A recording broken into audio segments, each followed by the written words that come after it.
When 19 Investigates first told you that inmates were escaping in Summit County and the sheriff's office failed to alert the public, we never knew things would go this far.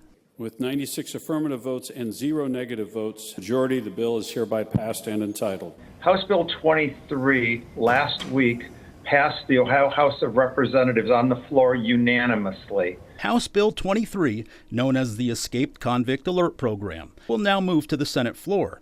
State Representative Bill Romer introduced the bill after watching our series of reports. I looked at news reports on Channel 19 in Cleveland, so this is a significant issue. It's in Summit County. Last fall, 19 Investigates exposed how the Summit County Sheriff's Office repeatedly failed to alert the media and the public after inmates escaped their custody. We want to make sure that everybody is aware. Romer's bill would create a system similar to Amber Alerts, notifying people on their smartphones when escapees might be in their area.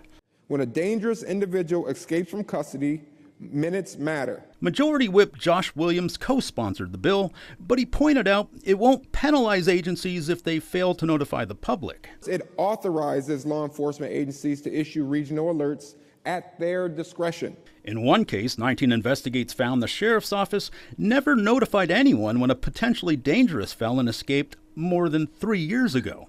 Preston Hill was granted furlough to attend a relative's funeral back in April of 2022, but he never returned to the Summit County Jail. Hill has been convicted of multiple felonies, including assault, domestic violence, aggravated menacing, and weapons charges. 19 Investigates obtained text messages that a sheriff's official sent to its fugitive task force in 2022, instructing them absolutely no press release on this one. Summit County won't explain why they sent that text, or why the public was never notified. Now, more than 3 years later, Hill remains on the loose. So we wanted to know how Romer's bill would ensure the sheriff's office did send out these alerts. They didn't want people to know that somebody escaped their custody. Do you see a problem with that?